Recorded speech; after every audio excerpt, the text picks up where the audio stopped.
Hello. I hope everybody's doing so well. This episode is a few days late. I did come down with whatever sickness is rummaging around, and so I have been resting. And I don't know if you heard that, but that was like a massive thing of thunder. It kind of startled me. But anyways, yeah, I wanted to come on here and share this podcast that I had recorded a couple months ago with Maren Swenson.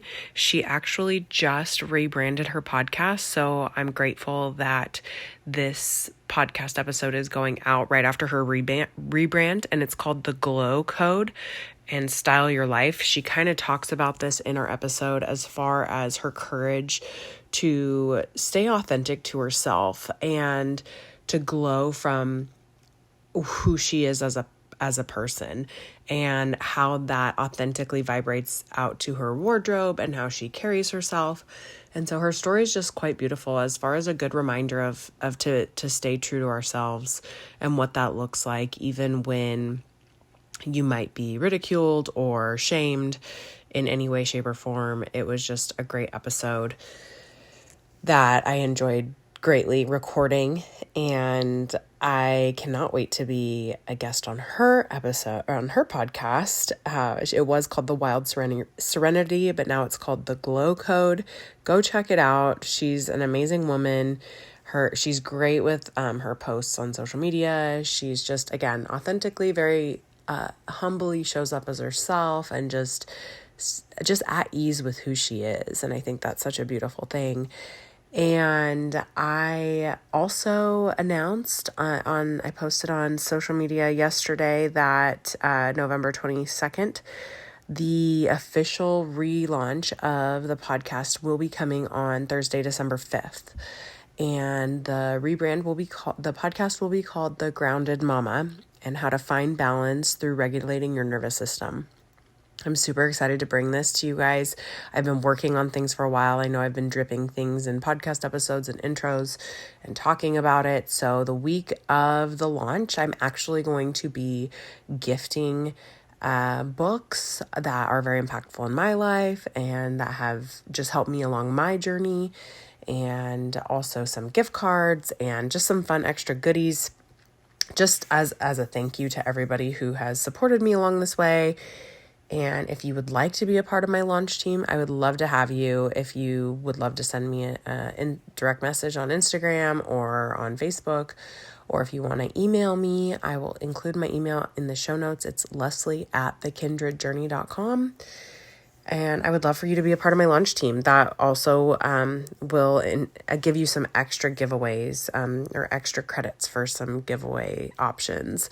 So the way that I'm going to be doing the giveaways is just to leave a 5-star review and send me a note and screenshot it. Be sure to screenshot it before you post the review. So because it takes a few days for it to actually show up on Apple Podcasts.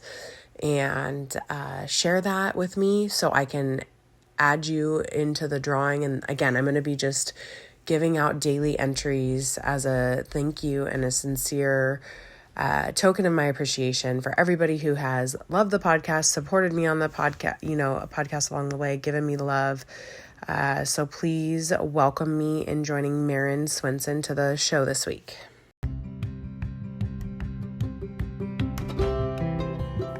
Welcome to the Kindred Journey podcast, the podcast where women share their experiences of stepping into courage when comfort is no longer an option. This is the podcast for connecting in community with women who have been shaped by the liberating to challenging seasons that life endures. I am your host, Leslie. I am a wife, mother, daughter, sister, and friend. I too have experienced these seasons in life, and I want you to know that you are surrounded by a community of courageous, real women here for you. I can't wait to connect, so grab your favorite beverage and join me on this kindred journey. Hi, Maren. How are you today? Great. How are you? I'm doing wonderful. I can't complain. I am so delighted to have you here today as a guest on the Kindred Journey podcast. And so is Ditto. Bridger, my sidekick. So my podcast baby. I And love it. I know a little bit about you, but if you just want to give a high level introduction to the listeners about who you are and what you do and all the fun Sure. things.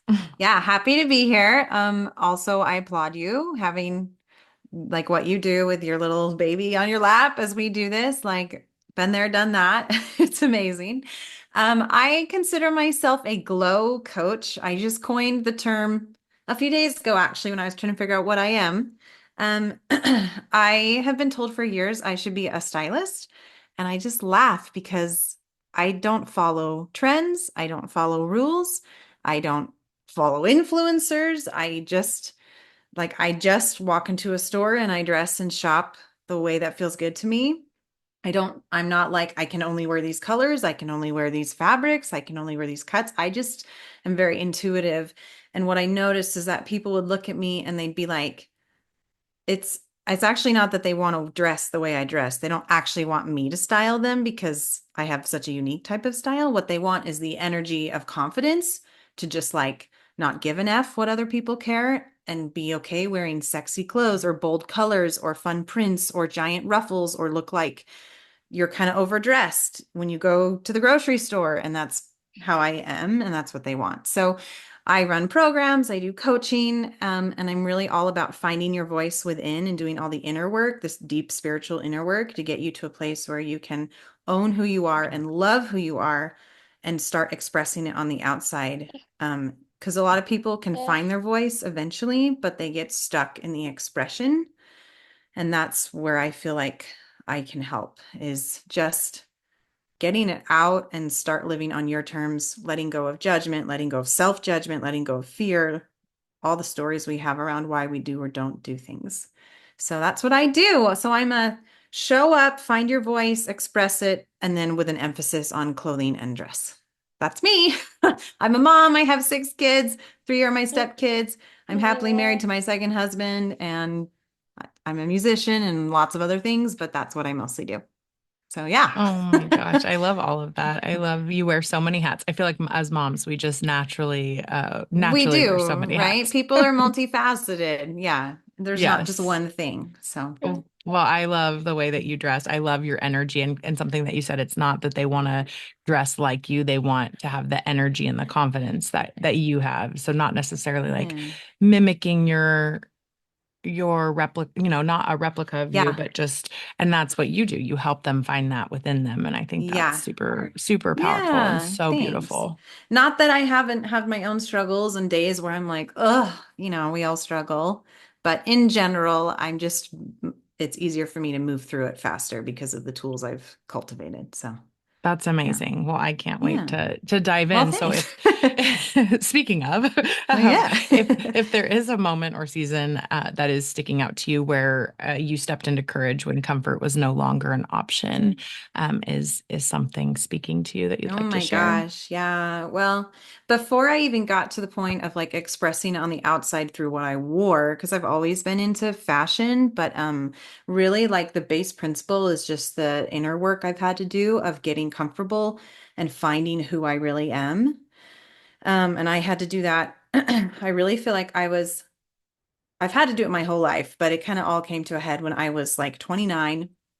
I had been married for 10 years to my first husband. I grew up in a very high demand conservative religion.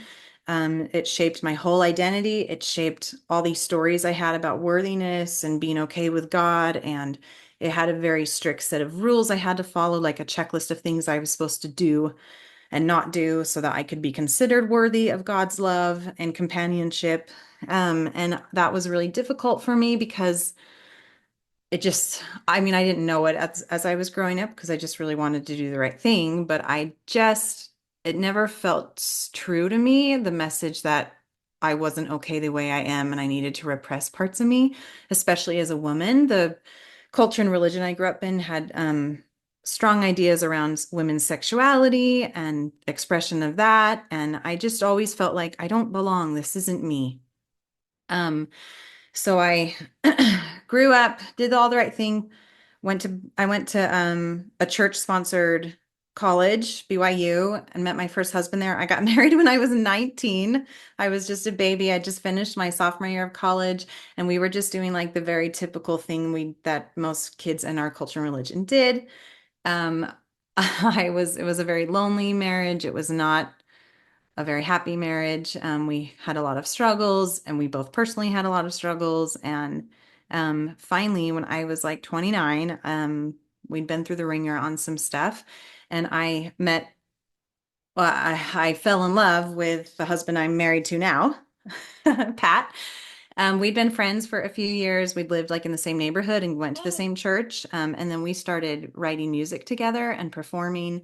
And he just struck something in me. And he felt like this person where suddenly I could open up to, and he totally understood me, and he could see me in a way that no friend or romantic partner had ever been able to see me. And so we fell Mm. madly in love. He was also married, and very unhappy, and we had like a brief emotional affair, and then a very limited physical relationship. And then I ended up moving like in the middle of that. I had to move with the husband I was married to and my two little girls to Texas. I lived in Utah at the time, but we moved to Texas. And that's when life just kind of like imploded on me. I couldn't handle what was happening. I was drowning in shame. I was drowning in guilt. I was drowning in insane loneliness, insane pain. I had all these stories and ideas in my head of what I was supposed to do, but what I couldn't do. And I like really was convinced that God needed me and wanted me to stay in this really unhappy marriage, but I just had a lot of stories around all that. Hmm. And so, but it got to the point where I was just so miserable, I could hardly get out of bed anymore. Like, and I'd moved and tried to cut things off with Pat, because, we weren't even living near each other anymore. And I was also trying to do the right thing and keep moving on, but it was just, I couldn't do it. So, I actually made up my mind one night that I was going to be done with all of this and figure out a way to like move forward and try and end my current marriage, but do it the right way. I didn't want it to be because of another person. I wanted it to be because it was the right thing for me. Hmm. Um, and then it like all came out and exploded and caused a huge scandal. And suddenly we were like, it was like such a theatrical movie version of your biggest, deepest things happening inside you just exploding. We had lived in this tiny town in Utah, and so it was like really a small town scandal. You can imagine like the church congregation we were in. I mean, it was just nuts. It caused a lot of pain, a lot of pain for us, for everyone else. But long story short, um, I cut things totally off with Pat, and then just dealt with my situation and worked through a lot of shame, worked through a lot of healing, worked through a lot of deconstruction of religious ideas that I'd had that really were not true for me. Went to therapy, met with my religious leaders. Like I did all the stuff. And then, and I did it with no family support. I did it with no real understanding of what I was going through. And I had to totally trust myself and rely on what felt true to me and make the really hard decision to get divorced. Um, from the outside looking in, especially like family members, they just couldn't understand or like believe what I was trying to tell them about my experience and what my marriage was really like and how awful it was for me and why this was going to be a good decision. It was all wrapped up in how could you do this to your kids?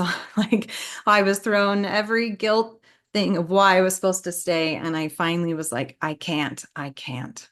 Um, and that was really scary and hard because I didn't know what I was going to do to support myself. I had two little girls I had to take care of, not a good financial situation. And I was pretty sure I was going to be alone romantically the rest of my life. And I was actually okay with that because it was so much preferable to where I was before. So I, I sucked it up and just went with it and went through the process and just trusted like I was going to be okay and I was going to figure it out. And it was more important that I had integrity and found my voice and really like lived what was true for me.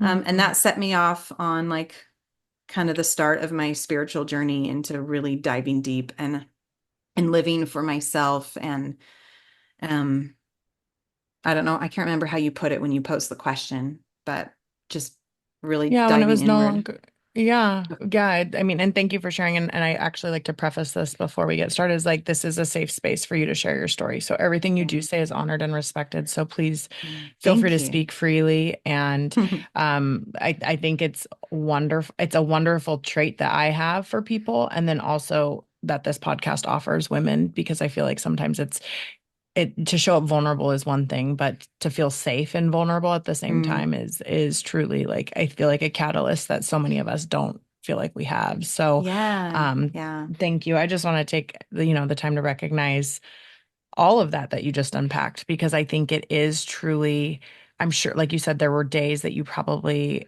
were like, I can do this. I can suck it up as what you said, like with a marriage or with doing, and I know no, we don't do video on the pod, we just do audio. So like the air quotes of like, I should Hmm. do it, and Hmm. it is, there's so much influence from, and sometimes our loved ones feel like they're coming from a loving place, but it is the guilt and the shame that Yeah. is what you carry from other people having Yeah. opinions, and yeah, how lonely. I can only imagine how lonely Mm, you felt in that yeah. time. And that's hard. That's really that's a hard place to be, especially when, unconditional love is, as a parent, I don't know any other, like I'm gonna love my boys no matter what. My boys are still Yep. very little. Yep. I know they're gonna do things that I'm not gonna approve of, or but like just to love unconditionally, I think is we lose sight of that sometimes, especially when we say things and use words that aren't the best choice of using. So, Yeah. um, and because they hurt, words do hurt, Yeah. So anyways, yeah, so I think how, I guess maybe from feeling stuck and how did you know that something, what pivoted you to make that step into courage? Like obviously you Hmm. left your marriage, but like you it was it an inside feel like you knew there was something more, or there was healing that needed to be done, maybe if you want to like Hmm. go So much into that healing. part. Yeah, I was a mess. It was bad. Um, I think for me, it was like two things. First was falling in love with Pat. Like, it's not that he did it, but it was that I don't know how to describe the love I have for him and do it justice. Like, Yeah. I like the way he made me feel makes me feel. Um, it's like being bathed in this light where there's no shame, there's no embarrassment. Every part of you is highlighted and exposed, and it's all beautiful. It was like Mm. the closest thing I'd ever felt to what I would consider divine love. Like Mm. for someone to see every part of you and love it, like, and not just the good parts. It was like, I mean, we were in love before there was any physical component. He was just a person who I bore my whole soul to. Someone who and like told him stuff that I'd never been able to share with anyone else, like just deep pockets of shame that I felt over certain things. And he could like he could say out loud the thoughts in my head that I was not able to voice myself Mm. somehow, and we'd barely known each other, and he was just this person. And so there was something that sparked, it was like he sparked this divine remembrance in me of who I actually was and what was possible. And it was so different than the place I'd been living in for so long and the version of myself I thought I was. And so it was like j- just me feeling that from him and the way he made me feel helped. It was like a tether, like an anchor that I kept holding on to through that whole thing. And I knew that it wasn't that I had to have him, even though I really wanted him, but that's not what it was. It was more that I knew I could never go back to the darkness that I had been in before.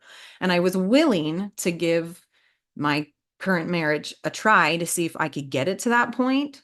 And it became very clear pretty quickly that that was not going to work and it wasn't going to be a thing. So that was the first component, was just the like wake up of who I really was, that divinity in me and my potential and like the truth of love that I felt for myself. And then I had to really deconstruct or reconstruct my story of freedom.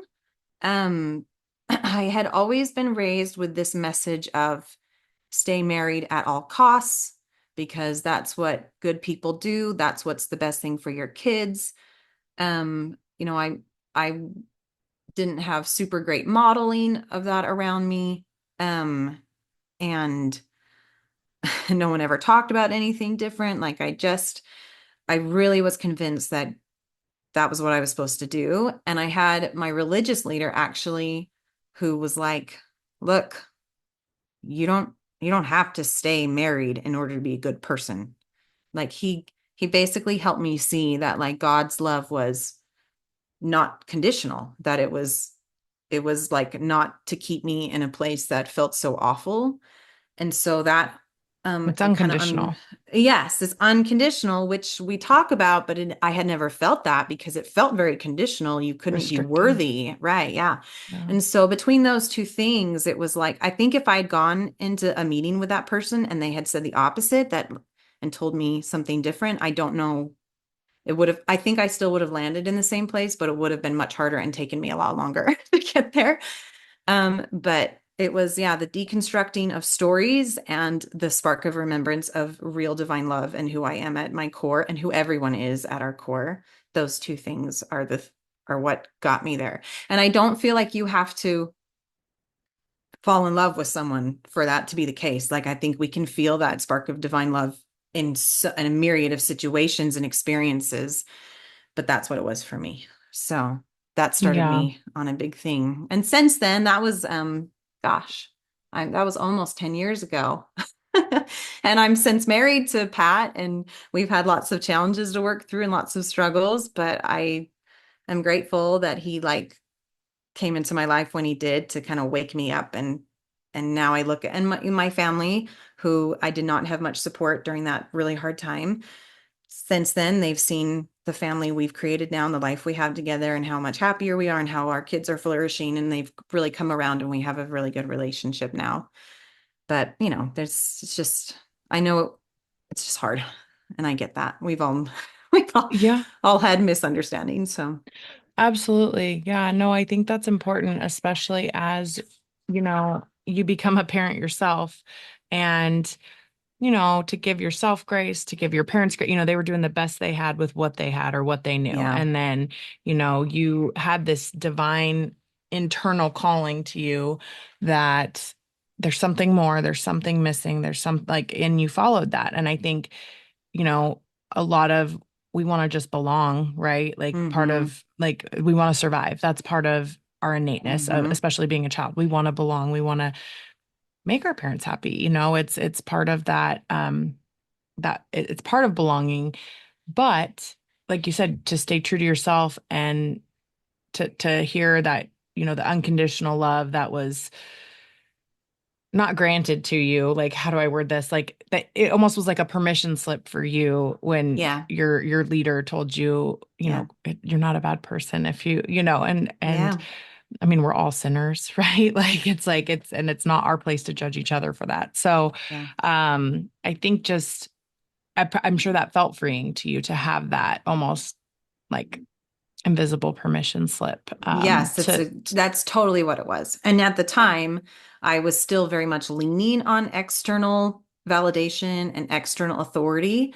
And so in that context that worked for me, and I'm so grateful for who I had. 10 years later, I'm like I I would laugh. I would never go in and talk to someone and need their permission to do anything anymore. But it's been a journey right. of getting to that point. It really has been. So, yeah. Yeah, and I think kind of I wasn't trailing my thought very well, but like it's wonderful to see like, if through the hard like your family, there was some struggles or tensions there as far as Hmm. like with you following what you knew was best for you and versus like you trying to please your family and keep them Yeah. happy but you were, your divine happiness and you knew to the core what you needed to do. And I think that, like I said, and I know we have the same mentor, Kathy Heller, and I don't Mm-hmm. know where she picked this up from, but it's like you can belong to yourself or you can belong to others. And Mm. either way, you're not going to be, your authentic self. You can belong to yourself. And like you said, you don't need to seek that external validation now, but then, you were seeking Yeah. it. And I think in society, like we want to be liked. We want to, especially through like the high school, the transformational ages of Yeah. our lives, like especially from kid to like preteen adulthood, it's like, oh, gotta wear the right clothes or gotta, so I think Mm-hmm. it's important, like to know that inside you, to have that confidence. And I think that's what you said. It's they want your energy and your confidence. And I've seen, like you're a great social media poster, by the way. I'm horrible. I'm the Oh, worst. I'm that's so like, funny that you say that because I hate social media.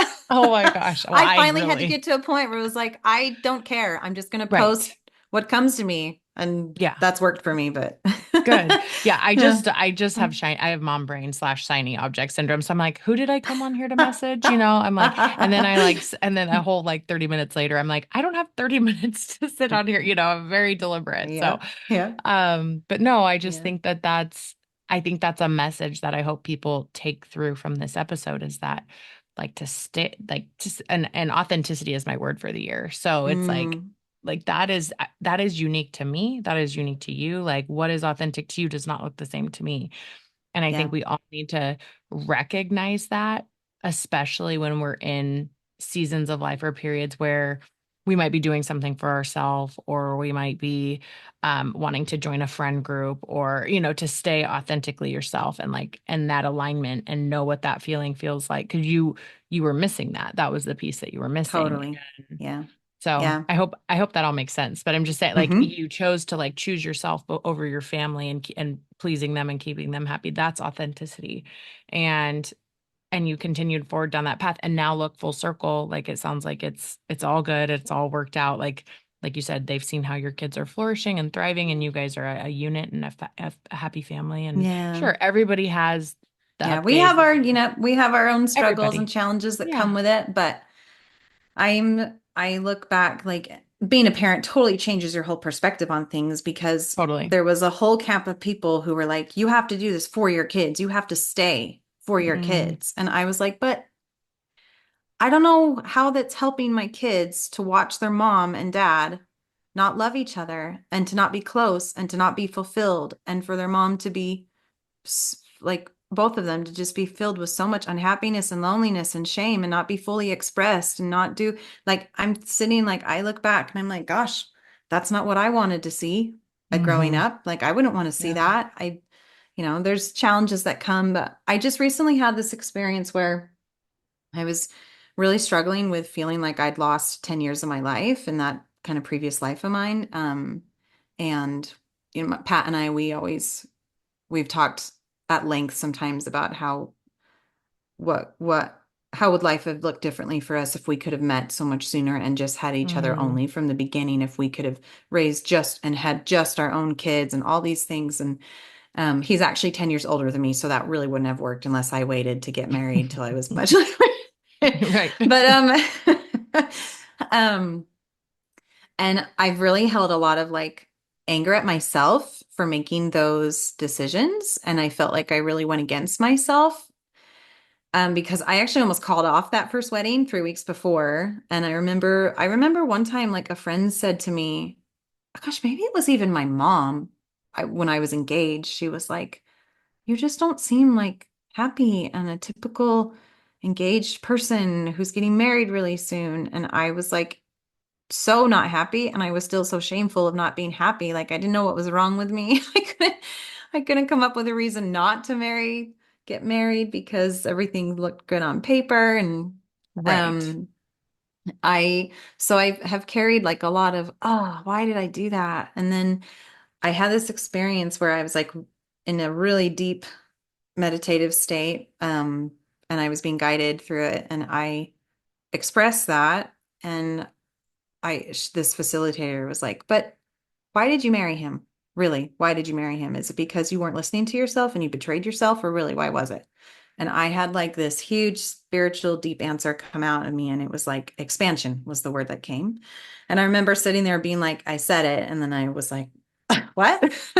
Like my conscious mind and my subconscious mind were like conflicted a little bit. And she's like, did Sure. you expand? And I was like, oh my gosh, I expanded like crazy. The lessons I've learned and all the growth I've had to do and the things I've gone through, and like even the ripple effects of my kids being in a blended family and all the challenges they've had to face because of that. And then all the good things that have come from that. Like we've all just had to grow so much more, like being way pushed out of our comfort zone. And I was like, I don't think I betrayed myself. I think I was actually going with what my higher self knew I was capable of and all the growth I wanted to experience in this life. And I had like this really sweet, tender moment of forgiveness for myself and a lot of compassion. And I think it was like that resistance I'd felt and the dragging my feet and not knowing. I think it was actually like my conscious self being like, do we really have to do this? Do I really have to go through all this crap? Like, really, Maren? This sounds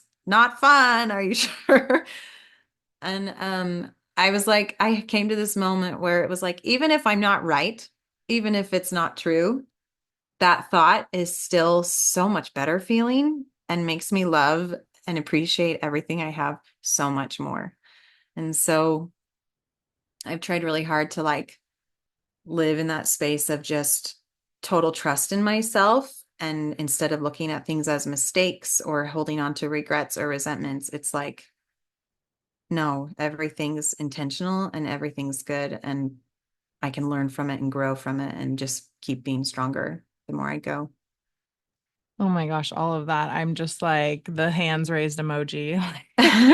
Just that's kind of the core foundation of this podcast, Maren. You know, it's growth isn't comfortable. Expansion Mm-mm. isn't and in one of my first episodes I talked it's like your courage muscle. Like it's like you lean into that and it's like okay, it's uncomfortable just like if you work out at the gym, you know, you do bicep curls or whatever. It's like Yeah. your muscles are going to be a little sore. It's kind of like that courage Mm-hmm. muscle. Like you're going to grow and expand and then okay, and then like your expansion, it's getting bigger and big, like your courage circle or whatever visual you want to call it. It's Yeah. like, and then you're leaning into that and you're growing and you're pushing and you're exploring and expanding. And it's a process, right? And it's not happy go lucky, you know, like I No. wouldn't be here, on this podcast, being this podcast host if I, you know, wouldn't have become a mom. I had a traumatic C-section with my first, you know, it's like I had to go Oh, through some stuff and yeah. to become a mom is the reason I'm here doing this and it was a hard isolating time. That's why I was like I need to talk to women. I need to connect. So that's why I'm going to start a Yeah. podcast. That's like Yes. so it's like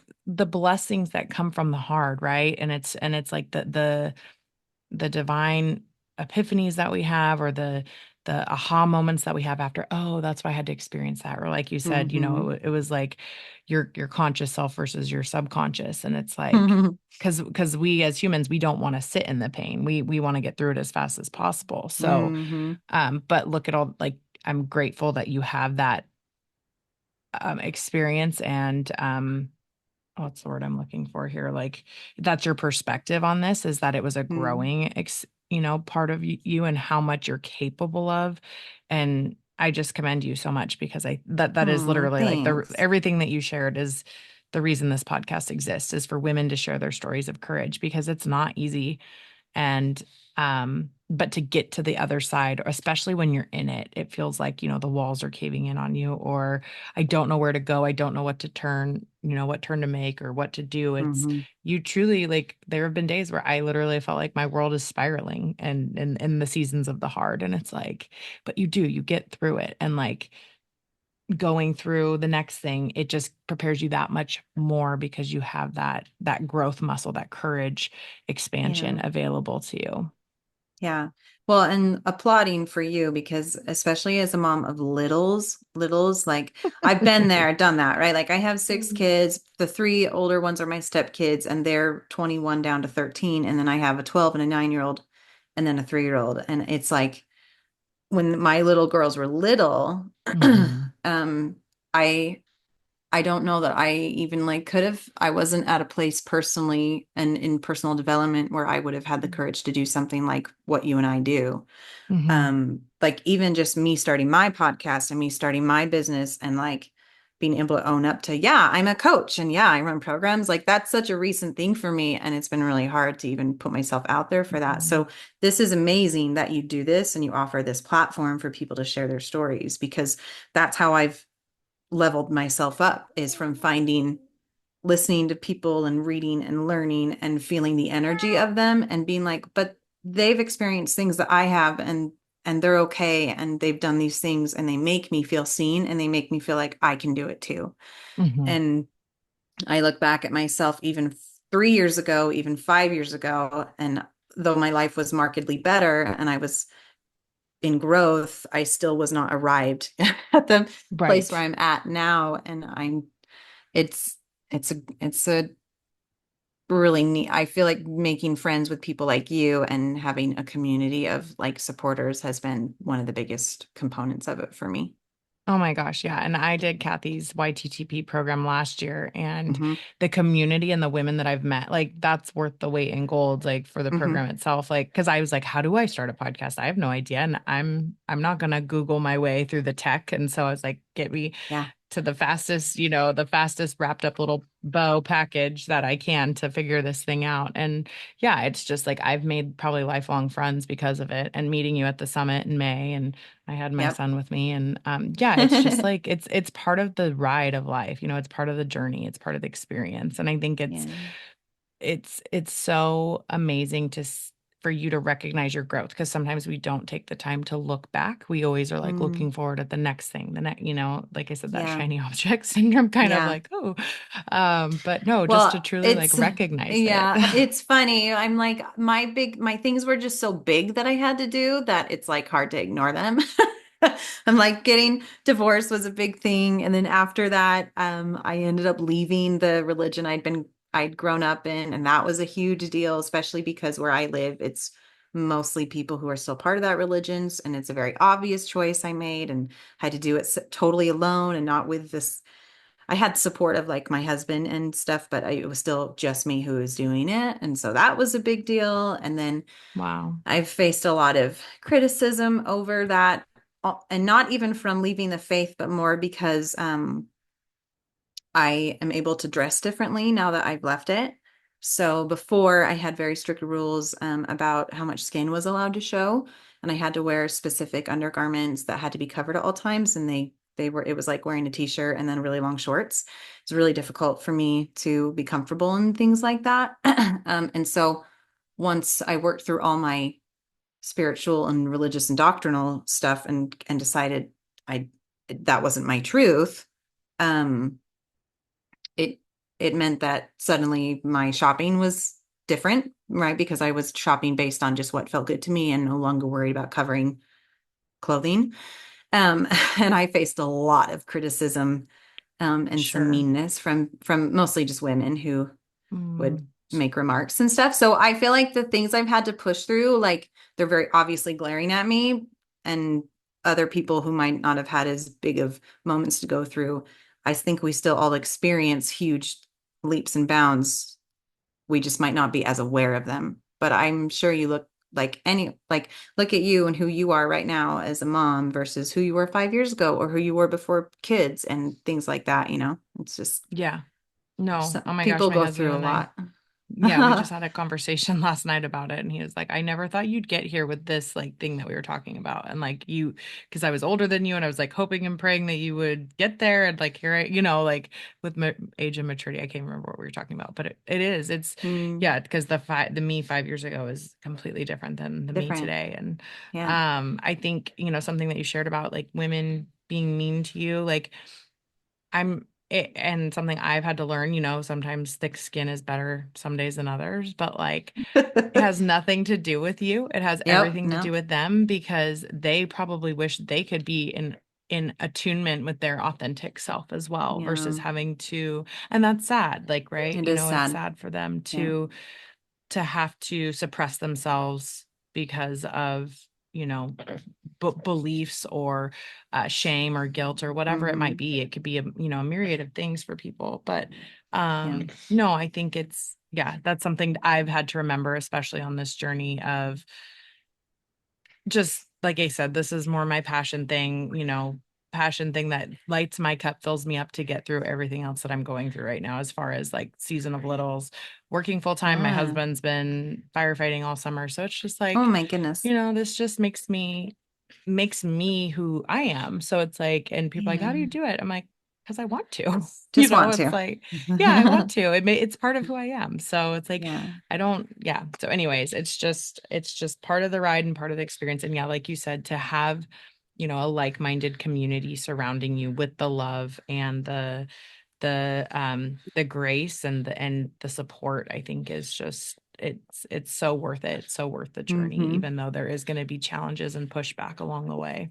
Yeah, I think that was one of the greatest gifts of my divorce, actually, and my very public scandal, is that suddenly, like, all the judgment I'd ever carried in my heart towards people was totally gone, because I felt so misunderstood and misjudged. And it was like very liberating to be like, oh my gosh, I can't believe I ever held judgments like this about people.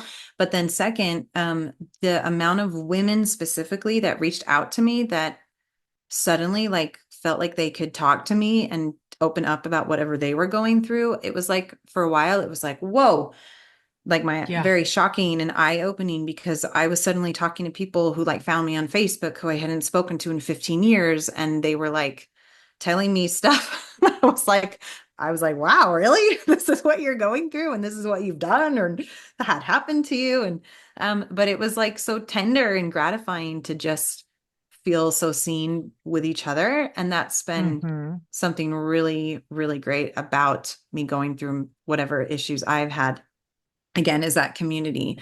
Um, and I know that you feel that too as you run your podcast and get to talk to people. Yeah, no, absolutely. And I think it's so important to have that. And, it's, you paved a way, right? You opened that vessel for those other women, and what a safe space for them to confide in you. I've learned that. I'm Mm, grateful that these women, I mean, I've met you once in person briefly and we've chatted a little bit, but like for you to be able to open up to me, and like that's a gift, right? To hold the space for people to feel yeah. comfortable enough. And like I said, like, so, and people have been commending me, like somebody was like, it's a gift. You can just talk to anybody. And I'm like, yeah, I It mean, I is a truly can. gift. Like, it is a It is a gift. gift because here's why you can do that is because you're so good with who you are.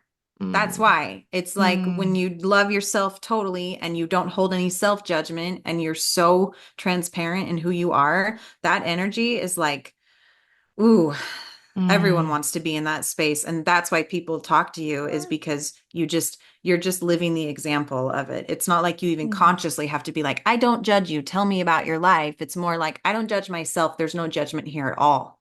It's Yeah, just come. yeah, So just that's why. yeah. So Thank I'm you. like, That, more applause. thank you. Thank you so And much. it's true for anyone. The more we love Yeah. ourselves, the more that just it just radiates from us. So, Absolutely. No, and it mm. does. It, like you said, it's kind of that ripple effect. It's just, and that's the goal. I think I said on my trailer when I was like shaky in my boots, I'm like, I need to probably revamp some of this stuff. But like, it's like, oh, if I can affect one person, and people have been showing up, sending me like texts and social media messages, like, they're like, how do I write a review? I don't even know how to write a review on a podcast. It's like, but thank you so much. Like, you're giving me the courage to go do this hard thing that I'm working through. And I'm Yeah. like, oh my gosh, like it's actually like I'm not making a dime from this, but it's working. It's like Not I'm yet, impacting. maybe. Not Yeah. yet. Yeah, not yet, but stay tuned. No. Mm-hmm. So yeah, no, it just feels good to like to be that conduit for those women. And that was the whole goal of why I started this podcast. So Yeah, I love that. um, Maren, thank you Yeah. so much. As we wrap up here, if you wouldn't mind sharing one thing, like if you go back to your 19-year-old self, close your Hmm. eyes if you want to. Whew. Um, Oh, she's a sad girl. I She's know. Oh, an unsettled girl. yeah.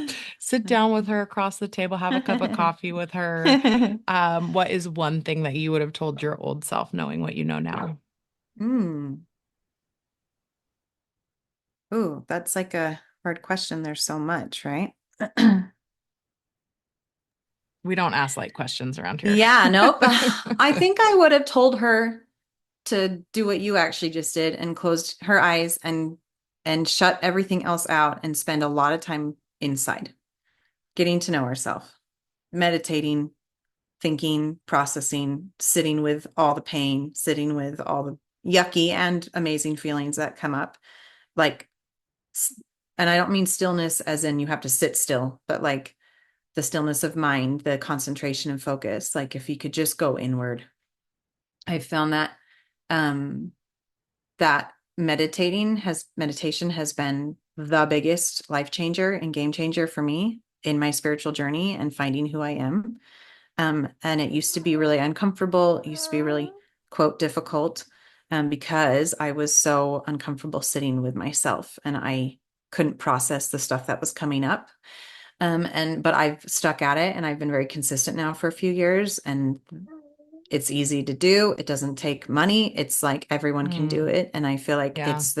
it's the one thing that if you don't do anything else in your life, if you can start meditating daily and develop a practice to sit with yourself and go inward, you will like that will be the thing that can catapult you into true love, self-love, and greatness. That's I think what I would have told her is go inward. Stop looking outside of yourself because you have everything you need inside. Yeah. Yeah. Put the blinders on because it's just a big distraction out there. So I Yeah, love that. all wholeness, all love. It's all inside. You don't need it Yeah, from anyone else.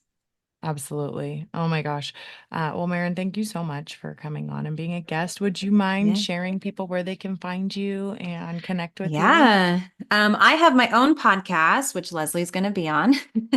It's Yes. called Wild Serenity. It's about finding wholeness and love inside. And so you can find me there weekly. And I also run programs and I do coaching. I'm getting actually ready to launch my big signature program called Show Up, Glow Up. It's going to be open enrollment starting November, launched in January.